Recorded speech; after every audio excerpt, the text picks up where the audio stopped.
আজকের এই সফর আমার জীবনের শ্রেষ্ঠ সফর হতে যাচ্ছে, কেননা এই সফরে আমি ইসলামের ইতিহাসের গুরুত্বপূর্ণ বেশ কয়েকটি স্থানে যাব। যেমন মসজিদে নববীতে গিয়ে নিজ চোখে নবীজির রওজা মুবারক এবং জান্নাতুল বাকি দেখা। এরপর উহুদের ময়দানে গিয়ে হযরত মুহাম্মদ সাল্লাল্লাহু আলাইহি ওয়াসাল্লামের অন্যতম প্রিয় চাচা হামজা রাদিয়াল্লাহু তাআলা আনহুর কবর সহ সাথে ৭০ জন সাহাবীর কবর দেখা। সবকিছুই আজকে এই ভিডিওর মাধ্যমে আপনাদের সামনে তুলে ধরার চেষ্টা করব।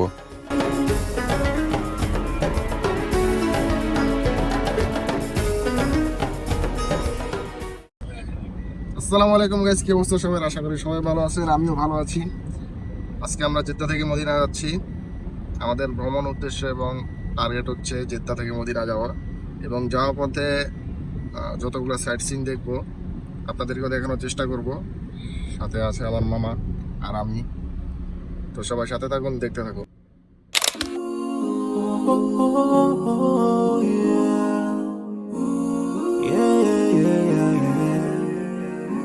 So many dreams, yeah, in my life. I dream a lot of things in my life. You dream, I dream. They dream, we dream. Cause you don't be satisfied for what we have. We have different dreams in our life. We dream of getting rich, being famous, being scholars and so. We dream those ordinary dreams, forgetting that one day we'll leave this world. We will go with no dream, we dream, yeah. Sorrowful, yeah. My biggest dreams to see you, seeing you be my life. But no one is সাইডে শুধু পাহাড় আর পাথর, মরুভূমি, কিছু বাগান দেখা যাচ্ছে, এছাড়া আর কিছুই দেখা যাচ্ছে না এখানে। কোনো মানুষ নেই, নির্জন এলাকা।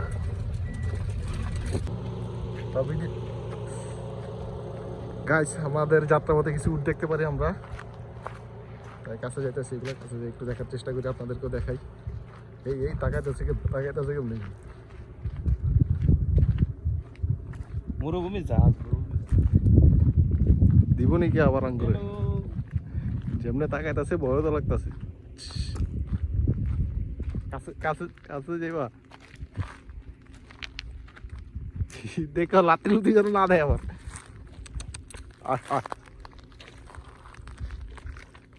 অনেক খোঁজাখুঁজির পর আমার বন্ধু রাজুকে পেয়েছি।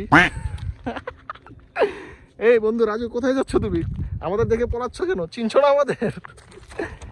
রাজু মাই ফ্রেন্ড, বাংলাদেশ থেকে আসার পর তো আর তোমাকে দেখতে পারিনি, প্রথম তোমার সাথে আমার দেখা হয়ে গেল।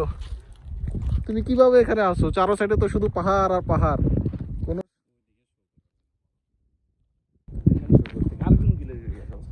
ধরো ধরো ধরো। যদিও এর আগে আমার ঢাকায় একটা দেখা হয়েছে, কিন্তু এরকম সামনাসামনি একেবারে যা দেখা হয় নাই, ফার্স্ট টাইম। আসলে কেমন জানি লাগতেছে, কাছেও যেতে ভয় লাগতেছে। চলো আপনাদেরকে আরো কাছে যা দেখাই। পালাইতেছে দি, বুঝলাম না।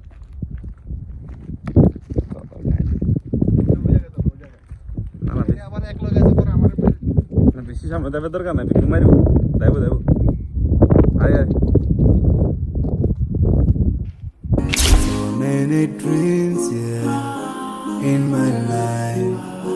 I dream a lot of things in my life.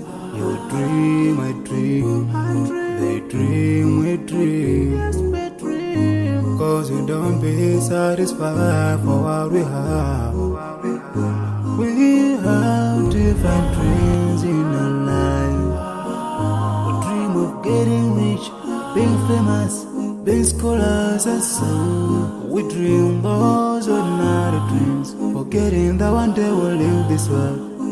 We will go with no dream, we dream, yeah. Sorrowful, yeah. My biggest dreams to see you, seeing you be my life. But no one is like you. I wish to see you, seeing you be my life. But no one is like you. And I wish to face is the Prophet Muhammad, and be with him in Jannah Firdaus. I dream of freedom, I dream of peace of mind, I dream of love, supernatural love, and everything I have makes me long for more. And the more that I have, the more I long for more. So this makes me realize that this world will never satisfy my heart, no matter how much I obtain. So my dream for Jannah grows day by day, and I pray to Allah to guide me all the way till I make it to His paradise, the home of biggest dreams to see you,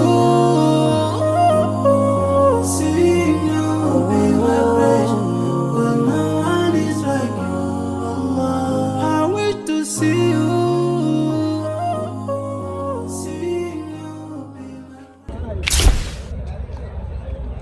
আমরা চলে আসি পবিত্র নগরী মদিনাতে। এখন যেই জায়গায় আছি এটাকেই বলা হয় মসজিদে নববী।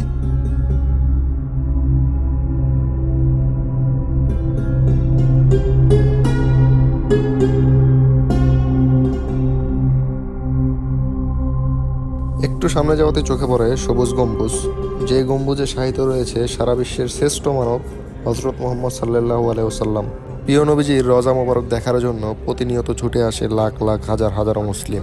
তাই আমিও আর দেরি না করে দ্রুতভাবে ভিতরে প্রবেশ করে ফেলি নবীজির রওজা মোবারক দেখার জন্য। এই জায়গাটিকে বলা হয় বেহেশত বা জান্নাতের অংশ। মদিনার মসজিদে নববীতে মহানবী হযরত মুহাম্মদ সাল্লাল্লাহু আলাইহি ওয়াসাল্লামের রওজা মোবারক ও খুতবা প্রদানের মেম্বারের মধ্যবর্তী এই জায়গাটি রিয়াদুল জান্নাত বা জান্নাতের অংশ।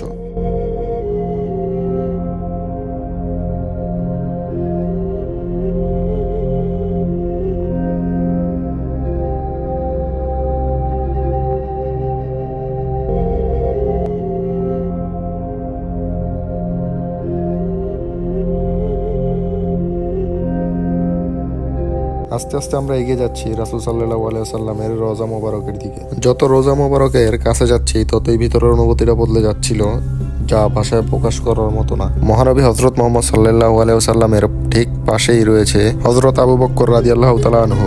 তারপরেই শায়িত রয়েছে হযরত ওমর ফারুক রাদিয়াল্লাহু তাআলা আনহুর কবর।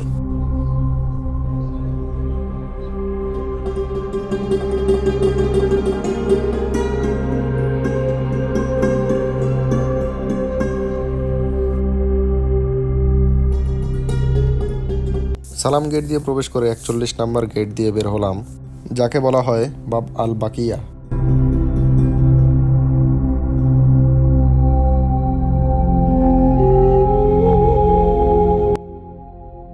রওজা মোবারক দেখার পর একটু সামনে যাওয়ার পর চোখে পড়ে জমজমের পানি পান করা শেষে ছুটে যাই জান্নাতুল বাকির দিকে। জান্নাতুল বাকি ইসলামের ইতিহাসের মদিনার প্রাচীনতম এবং মুসলিম কবরস্থান। এই কবরস্থানকে আরবিতে বাকিউল গারকাত বা মাকবারাতুল বাকি নামে বলা হয়। এখানে অসংখ্য সাহাবা এবং ইসলামের গুরুত্বপূর্ণ ব্যক্তিদের কবর রয়েছে। এখানে হযরত ফাতিমা রাদিয়াল্লাহু তাআলা আনহা, হযরত ইমাম হাসান রাদিয়াল্লাহু তাআলা আনহুমার কবর ছাড়াও নবীজির স্ত্রীর কবর রয়েছে। এছাড়াও হযরত আব্বাস রাদিয়াল্লাহু তাআলা আনহুর কবর রয়েছেন, যিনি ছিলেন নবীজির চাচা, এবং রয়েছে অনেক সাহাবার কবর। যদি মদিনায় অবস্থানরত কোনো হাজী মারা যায় তাহলে তাকে এই জান্নাতুল বাকিতে দাফন করা হয়।